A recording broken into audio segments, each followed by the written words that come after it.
Hey everybody, what's up? It's your girl Bondy Blue, and I am back for a double hitter Black Ink Crew / Sistas. I want to send a special shout out to Raven down at the Popeyes, okay, on Barataria. She was so excited to meet me. I was on my phone in the car minding my business, and Lyric was like, she kept looking in the car, and I'm like, I hope they about to tell us they ran out of the chicken sandwich. But really, she noticed me. And she was so excited to meet me, and it made me feel so good. I was just like, oh my God, she's so cute, she's adorable. And then if I hear one more time from people how, they've been watching me since they was a kid, like, like, Lord, I'm getting old, y'all. I'm getting old. Why they talking about me like I'm the old ass auntie, y'all? Oh Lord, I'm only 31. Why y'all doing this to me? I love it. Don't get me wrong, but it makes me feel so old. Not old. Why is this happening? Anyway, I appreciate y'all. I love y'all. I never realized how much I affect people until they tell me, how much I've affected them. So yeah, that's what's up. I really appreciated that. Shout out to 90s Mood on Instagram. We talked that long time and he never told me his real name. I'm always seeing people's Instagram names. Now I'm starting to ask people their actual real names if I've talked to them, because I can't remember Instagram names. Like, I need to know what your real name is, okay? So yeah, 90s Mood, boo, hit me up again on Instagram and please tell me what your real name is so I don't keep calling you 90s Mood. But y'all should follow his Instagram if y'all don't already. He plays a lot of 90s music videos on his Instagram, does interviews with some of the people. Amazing work. I love it. So y'all check him out. Now, finally, let's get to Black Ink Crew, which didn't really have a lot going on, Walt and Jess are getting married, and they're getting married in Hawaii, which is such a blessing. Hawaii looks amazing, and I can't wait till I can afford to go and really do it up, because if I'm going to Hawaii, I gotta do it nice, you know what I'm saying? But Jess and Walt are going there to get married, and they wanted the rest of the crew to come along, but with everything going on at the shop, C's feels like he cannot leave his shop empty, okay? Somebody has to be there, and for him, he feels like everybody needs to be there so that they can make sure that they come back to the shop still being Black Ink Crew 113th instead of it being, something else. And I was like, yeah, they might do that. They might wait until y'all go out of town and clear all of y'all shit out and change the locks. They could do that, even though the lease is not technically up yet. So I don't even know legally if they could do that. Without repercussions. It's not like they messing with somebody who can't afford to get a good lawyer, But either way, they have to wait 2 weeks to find out what's going to happen with the landlord anyway. So it was just kind of stupid to me that C's didn't even leave some of the little, B characters, rocking them, left them at the shop to tattoo and do some damn work around there. And then, have the main characters, him, Tati, Donna, all the people that's actually going to give you something to watch when you get to Hawaii. You know what I'm saying? Like, I don't understand why we couldn't do it like that from the very beginning, but C's needed to talk to his mama so his mama could tell him that he needed to be there for Walt, because Walt has always been there for him consistently. And I'm like, yeah, that is true. Y'all play Walt out like a soybean burger all the time. And it's just not right. I was like, why wouldn't y'all go to Hawaii for this man's wedding? Okay, this really made C's feel bad. So he decided to go ahead and call Jess, because they were already in Hawaii. They ziplined, having a good time, enjoying each other's company. I love them. Okay, I can't say that enough. Walt and Jess, I love y'all. Y'all are so cute. I'm so here for y'all. Y'all was reminding me when me and Lyric went on our honeymoon, we ziplined in Jamaica. That was so fun, but so scary. It was so high up. Anyway, there's nothing that will draw you to a man more than feeling safe. Feeling like nigga would try to catch you if you about to fall, okay? Like, he physically, Lyric was always like a protective type of person, but now that I think back on it, that honeymoon, like, oh man, because we went in Jamaica, you go to the falls. I don't know why I'm spacing on the name, but y'all know the falls, okay? Y'all go to the falls out there, Dunn's River Falls, okay? You go out there and you fall into the cold water, like backwards, holding each other. It's supposed to be like a symbol of y'all love, that y'all can dive into the water, holding one another. And we did that. And it's so true. I was like, oh, Lyric protects me. Like, but I mean, look, I ain't about to get with nobody and marry him if I don't feel like they can protect me. You know what I'm saying, y'all? Anyway, Walt and Jess are cute. I don't know why I'm so like scatterbrained and I keep getting taken away from the subject matter. I'm sorry. Let's continue on. So C's called Jess and told her that he was going to put together an Airbnb, a really nice house for them to get married on the beach, do it up real nice. He's going to pay for everything. Jess is so excited. Oh my God. Just kind made me feel like this was production putting on a production for us, because I'm like, there's no way they were going to Hawaii and the rest of y'all wasn't gonna go. I'm also wondering how they can afford it, because Hawaii is expensive, y'all. Okay, and I know Black Ink Crew, y'all make y'all little $5,000 every season, whatever the hell y'all make. Y'all probably make more money than me. Okay, but I know how expensive Hawaii is, and I also know how expensive rent is in New York. So I'm definitely looking at y'all like y'all know good and damn well production paid for this trip.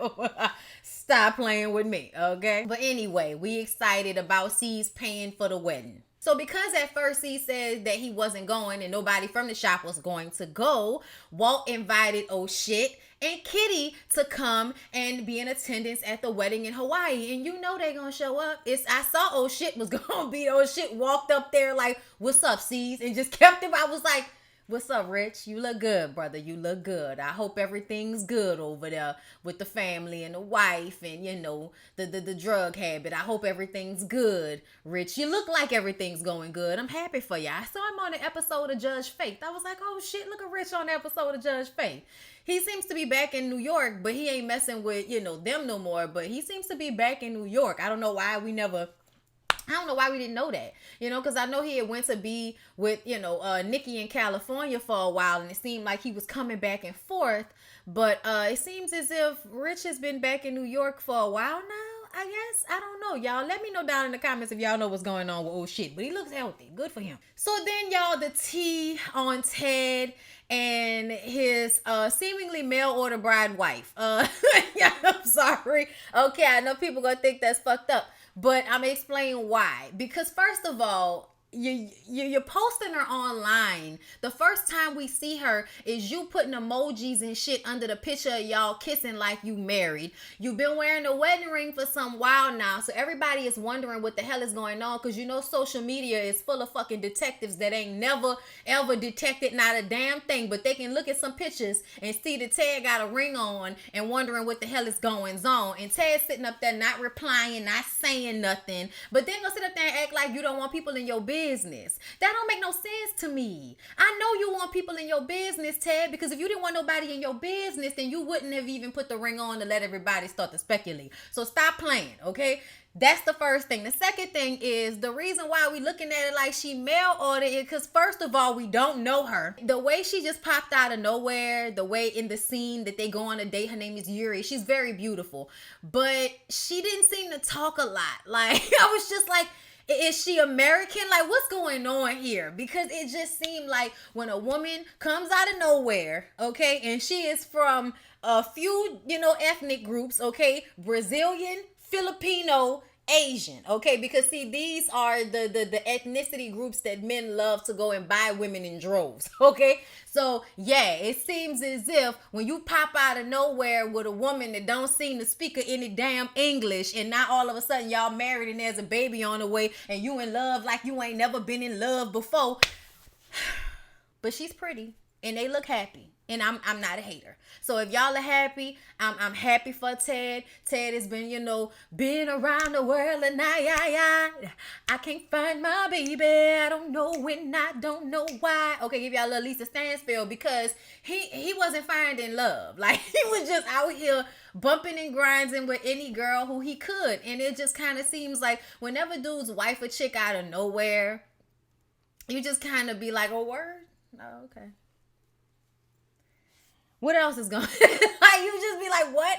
Okay, and then young Bae saw the post online first, so she come into the shop with the tea. Everybody wondering what's going on. Dinah asking Ted what's going on. Everybody asking questions, and he's trying to be aloof and shit because he don't know if he want messy people from the shop in his relationship, in his business. I'm like, the girl ain't about to talk to nobody, so we ain't gonna be in y'all business like that. If we don't know her, then we don't know what's going on with y'all, Ted. Like, with her not having a real personality, you know, as it pertains to the show, it just makes it seem weird. You know what I'm saying? Like, even in the scene, she wasn't doing a lot of talking. It was just him talking about how much he loved her and her just sitting there, oh my God, I'm about to cry. And you're just kind of like, okay, but where did you meet Yuri? Like, how did y'all get together? And he's talking about, we've been together for a while now. What the fuck is a while now? Like, you know what I'm saying, y'all? It just kind of seems so weird and out of nowhere. And it's kind of like, if you're not going to present it in a way where you really going to tell us what's going on, then don't tell us shit. We ain't need to know about Yuri. You could have kept us secret, okay? But don't get up here with Yuri and don't give us no damn deets on what the hell is going on. When you met her, how long y'all actually been together? Why is you posting married, emojis and baby emojis and shit? Like, why is you doing all of that if you don't want people all in your business? Stop fucking playing with me, okay? But yeah, she pretty. Ted says that she's not pregnant and they're not actually married. He was just wearing the ring to remind him not to screw this relationship up because he's never loved anyone the way he loves her. I'm like, that might seem like some deep shit, but it looks stupid to me. It looks stupid to me. Why the fuck would you put on a ring to remind you not to cheat? Really? Because that's what works, right? That's what works. Get the fuck out of here. Okay? If wearing a wedding ring reminded people not to cheat, we wouldn't have the TIs of the world. So get out of here with that. Like, it just all seems like contrived foolishness.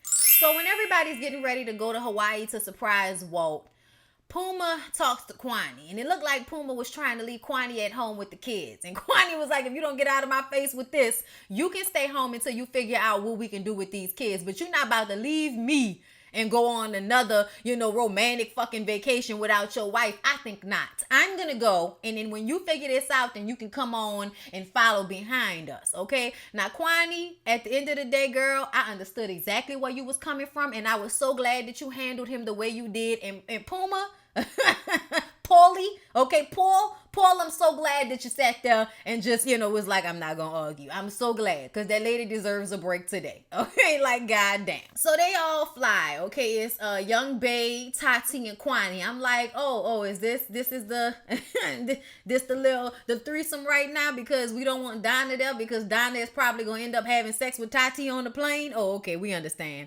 Even though it seems as if they're not really on timeout. Y'all saw the preview to next week's episode. It looked like Tati threw Donna's ass in the bed and went down on her. I said, okay, I guess she meant business.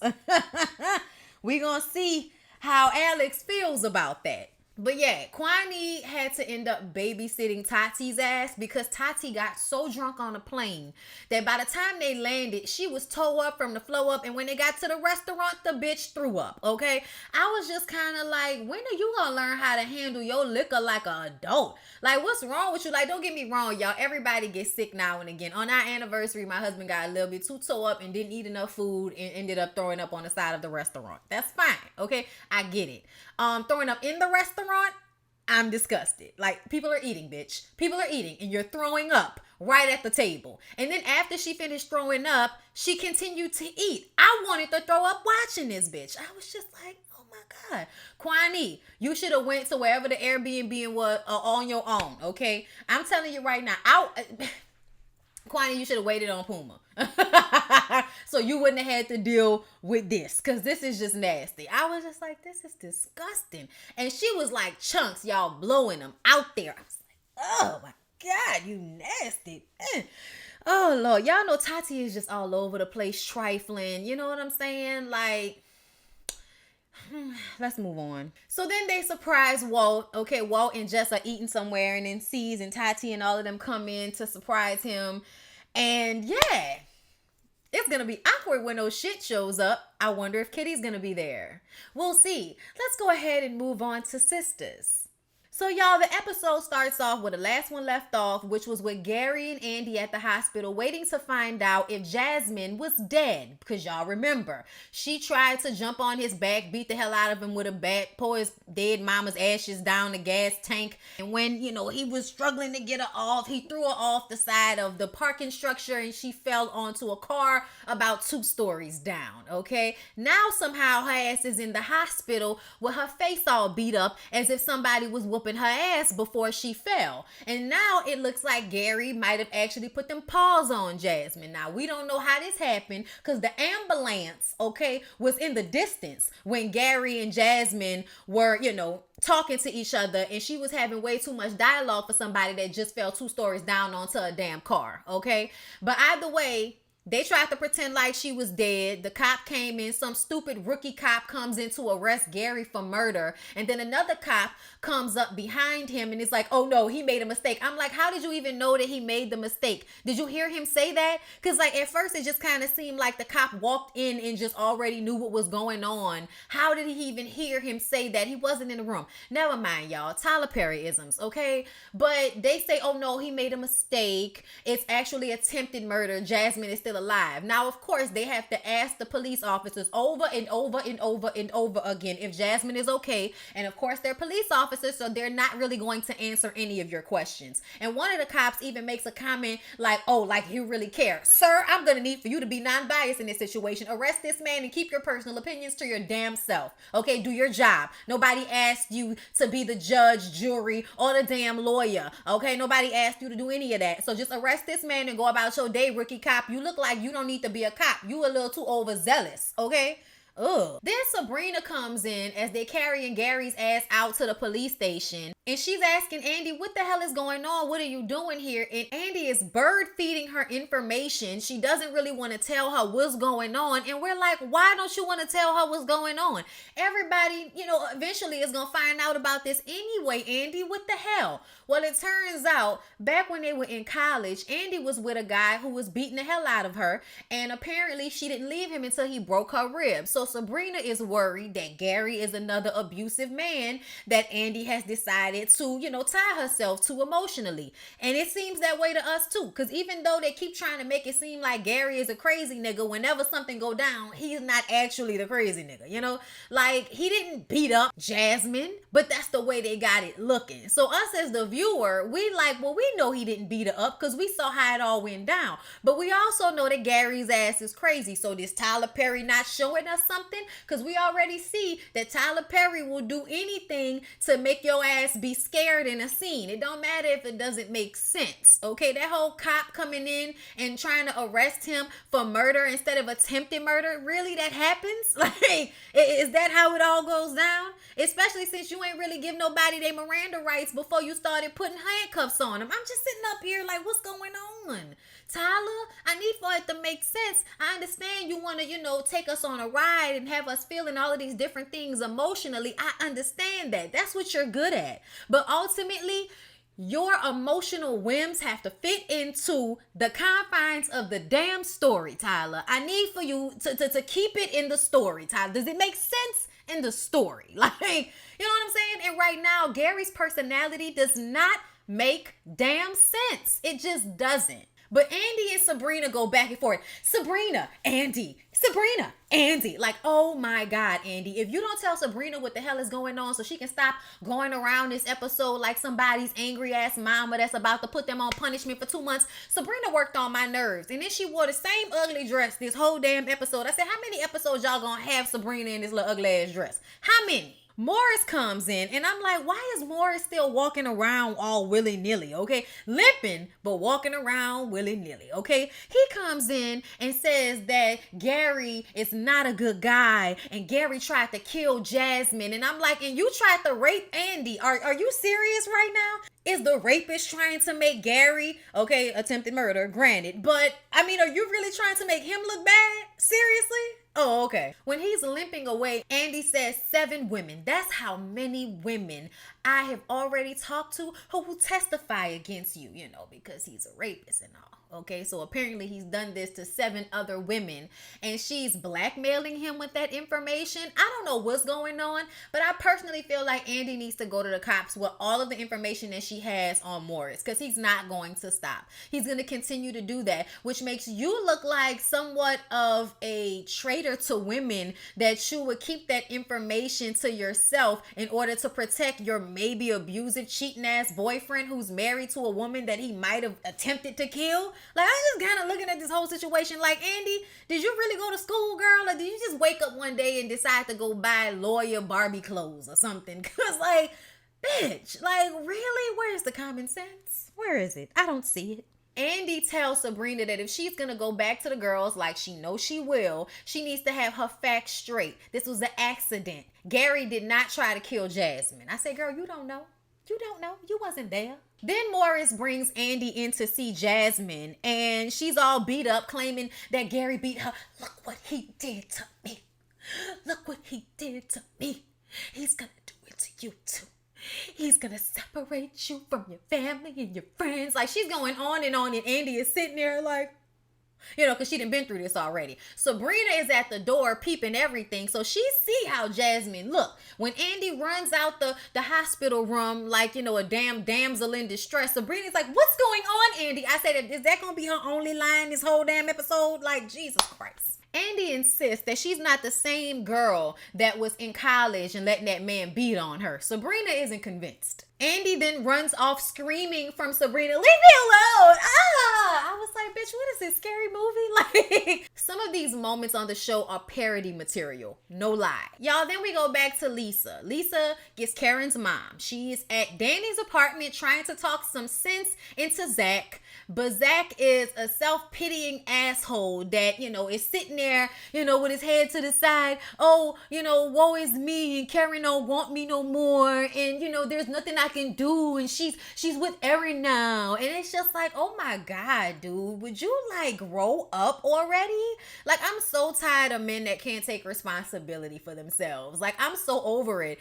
And Lisa is trying to make him realize that he needs to stand up, be a man, take care of himself, and Karen will want you. But she got to bring her 34-year-old boyfriend in to give him some advice. Even though Zach is older than her boyfriend, the boyfriend had been to jail, got his life together, got his own construction business, and basically got the blueprint. I said, oh, okay. Now, I ain't gonna lie, y'all. He was the cutest little thing. I was like, oh, all right. But I also was looking at Karen's mama like, oh, you want him? Oh, okay. Like, how just sometimes people scream, I eat cooch, and then, they got him on here trying to act like they all straight and everything, but whatever. I'm not gonna go too far in it. The aunties can sometimes be a little masculine and still, want the dugout, okay? So it's all right. But yeah, y'all, I'm just looking at Zach like, dude, I don't know how many people have to talk to you for you not to listen. Like, when people are talking sense to him, he act like he listening, but he's not. Like, he's coming up with reasons in his mind to dispute anything you're saying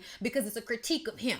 He can't take responsibility for himself. It's exhausting, okay? It is exhausting, and I'm over Zach. I am tired of people trying to push Karen and Zach together. Let Karen find her a man that doesn't need somebody to raise him. Can't raise a man. So y'all, then we see Erin and Karen are still in the middle of their date. They're eating and talking, and the conversation veers to Zach and how he never helps her clean up the house, how he never helps her pay for anything. And she wants a man that is going to love her, hold her after he comes, help her with the bills, help her with the housework. A partner, not somebody that's looking for you to be their maid, their secretary, their doctor, their nasty woman, their prostitute, but then be clean enough to be their wife and a mother of their children, and then they gotta be the mama to you and the kid. Like, no, like, us as women, we're tired. I can agree with that stereotype of black women in Tyler Perry movies. We are tired of doing everything, okay? We want to be with people that are going to be partners and help us. We don't want to be with people we have to take care of as if they're a child when they're a grown-ass person. Okay? And that's what Zach comes off as. Erin is coming into her life as somebody that might have some issues,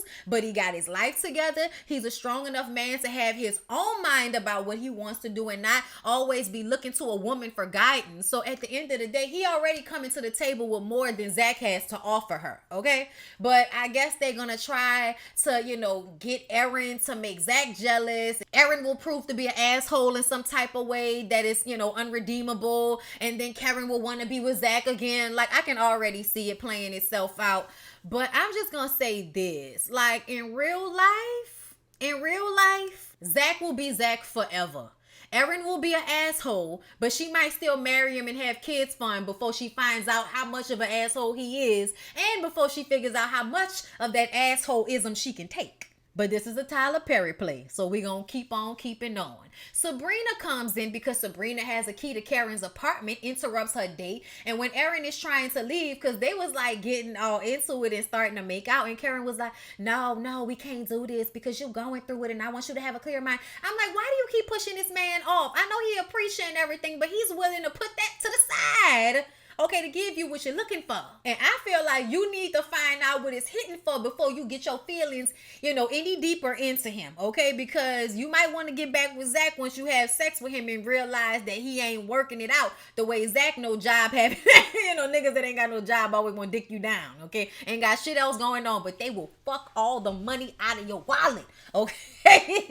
He'll happily give it to him, okay? Be laying in the bed tired as hell. He'll take my wallet, okay? All right, look, that's what he looked like. But Aaron was trying to get his kiss goodbye. I said, Sabrina, if you don't go find something to do and go see how much Calvin and threw up on your damn bed sheets, like she working on my nerves the way she just like going around pretending to be everybody's damn mama.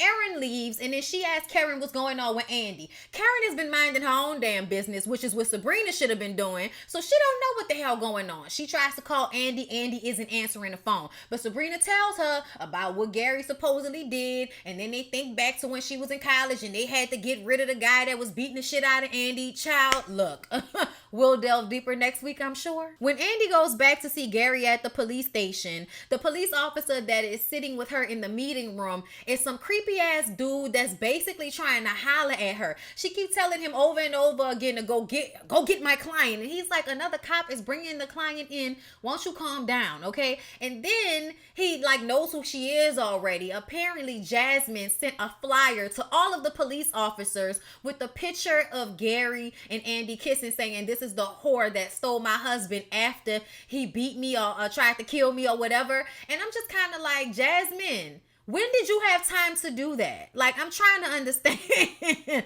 I am trying to understand. When did she have time to do that? I cannot with Jasmine. That's so vindictive. And why would you want your business out there like that? Like, that's how you know that this is not some woman that's actually being beat by a husband. That's not what's actually going on. Because I don't know a woman that's actually in a situation like this that wouldn't be too embarrassed to send that to an entire police department. Are you serious, Jasmine? Like, it makes no sense, especially when you think about how much Jasmine and Morris are actually doing flaw shit behind the scenes. Why would you invite that type of attention of yourself? Because there has to be one police officer at this building that's gonna look at this shit like, this bitch is crazy. Like, not one cop was like, this bitch is crazy. Why would she send this to us? Like, there's nothing we can do about your husband cheating on you, bitch, okay? Like, there's nothing we can do about that. So what you sending us flyers of this shit for? You know what I'm saying? Like, no cops had any common sense, apparently. The one cop that Andy is sitting there in this room with is trying to holler at her because I guess her being with him makes her a whore of some sort, which means she'll want to go on a date with any old little bitty ass police officer. I said, if you don't get out of my face with this bullshit. Okay, he hands her his card and she tears it up. Then Gary comes in, and she finds out that Gary doesn't really have a lawyer friend, because when she was trying to get her friend Ben to help him, he said he had another lawyer friend that he can get to help her. He really was just saying that because he was jealous of Ben and didn't want Ben's help. Well, now they have to get Ben's help. I said, Gary, you deserve to be in jail for being this fucking stupid. Like, I'm just saying, put him under the jail. I don't even care anymore. I don't think I cared from the beginning. She questions him about Jasmine's bruises, and he gets mad talking about, I thought you knew me, but you don't really know me. I'm like, how was she gonna ever get a chance to know you when you were always running home to make sure you were there to be there with your wife and your kids at night? So I'm trying to understand. If you're the other woman and that's your only position, you don't know him. You don't know him. You could never know him because you don't know the side of him that his wife knows. His wife knows him. Okay. All right. Even if she don't know he cheating, she knows the nigga you haven't had a chance to meet yet. Okay. All right. So I just kind of, I'm looking at both of them like, why would you think that she would know who you are? Especially since you always perpetrating and showing us 20 different fucking personalities, Gary. Okay. Nobody knows you. You don't even know you. She says that she knows she loves him and she knows this is the most time that they've ever been able to spend together, and he spent most of it down at the precinct. He asked her if she believes him. He says he didn't do this. She says yes, but she says it like she's scared. I said, yeah, Andy, you acting like a beat woman right now. Then he asked her to transfer some money into her account so he can hide it from Jasmine. And she agrees to do it. I said, bitch, ain't that illegal? What is you doing? But she ain't gonna be happy until she gets screwed by everybody. I don't understand, y'all. Then she goes to meet with Leslie, okay, obviously down to the bar. And Leslie has met up with the girl that Fatima wanted to introduce her to. So I guess she's happy. She found some puss, okay? And she gives Andy a folder with all of the information, basically saying what I said last week, that Bellamy was a part of it from the very beginning, okay? Because he has some debt, I guess. And them all suing the law firm for this big settlement is supposed to help him, and it's supposed to help Morris and Jasmine. Morris and Jasmine have been having an affair for a year, and they were looking for an opportunity for Jasmine to leave Gary, but because Gary made so much money and Morris didn't have any damn money, okay, he was struggling to pay Leslie's ass, they decided to wait for an opportunity to screw Gary out of his money. So I guess Gary should be protective of his damn money at the end of the day, because that's all they really trying to do, is mess up the situation so that they can get his money. Then here come Andy, okay? Andy didn't know nothing about it, but when they found out she was a lawyer, they was like, that's the best way, okay? So Jasmine knew from the beginning. So Jasmine has been putting on a show this entire time, which is why she always had these little moments where Andy was wondering if she knew who she was the entire time, because the bitch knew who she was. Andy asked Leslie why she was doing this, and she was like, because he couldn't pay me and he fired me, okay? And plus Fatima hooked me up with a little snatch. So yeah, here's the folder with all the information you need to bury the asses. I said I hope she puts it to good use, but knowing Tyler Perry, she probably will have her happy ending, because that's what Tyler Perry gives you at the end of the day, a damn happy ending. And we do appreciate that, Tyler. I'm not going to sit up here and just critique you all the time without telling you when you're doing good, okay? You always giving us a happy ending. We appreciate that. We need those, okay? Life is stressful. We need happy endings, okay? And I'm going to say again, y'all, I started following, I think I follow almost all the girls on Instagram. I think the only person I might not follow is, KY Smith. Is that her name? Kai Smith? But I think I follow her on Twitter. Either way, I started following Novi. Is that her name? Novi Brown on Instagram. I am obsessed with her. Like every time she goes live on Instagram, I'm like, bitch, let me hurry up and see what she's talking about. I love her. I love her personality. And, you know, she's the one that plays Sabrina.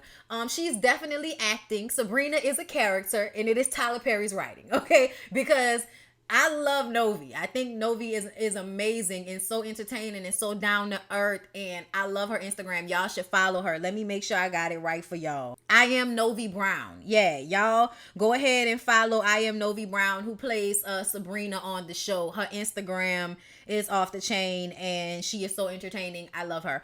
So yeah. Oh yeah, happy belated to Ebony Obsidian, who plays Karen. I follow her too. I love her. I've seen her in other things. She's very, very talented, and I like her as Karen, y'all. I think she might be like the only character on the show that I really, really like besides Danny. But I like Karen's character even more, because I feel like her character is more realistic to me. Her mom, like, they just play true, and her acting is just amazing. I'm gonna just tell y'all, because she makes Karen a good character. Like, I'm just saying, like, at the end of the day, Ebony Obsidian is what makes that character, like, do as well as it does for me anyway. So happy belated birthday. But yeah, so she's at her apartment, and somehow Fawn, y'all know that's Aaron's crazy ass ex-wife that killed herself, okay? Fawn's family is crazy, and they're hell-bent on blaming Karen because Fawn killed herself, even though Fawn fucked Aaron's best friend, cheated on him, and then he divorced her ass and then started dating Karen. But somehow this is all Karen's fault. So Fawn's brother is sitting in Karen's apartment with a knife, and he tries to come after her, and then the episode goes off. I said, bitch, why you ain't got a gun somewhere? Okay, I'm gonna need for you to have a gun in the nightstand and shoot this nigga in the dick, because I don't know what's wrong with Fawn's family, but I can't stand none of them. Okay, kill them all. I don't like none of them people. The people is crazy as hell. Please don't forget to like, comment, and subscribe to my channel if y'all have not already. I love y'all so much. I hope y'all are doing okay, and I will see y'all in the next one.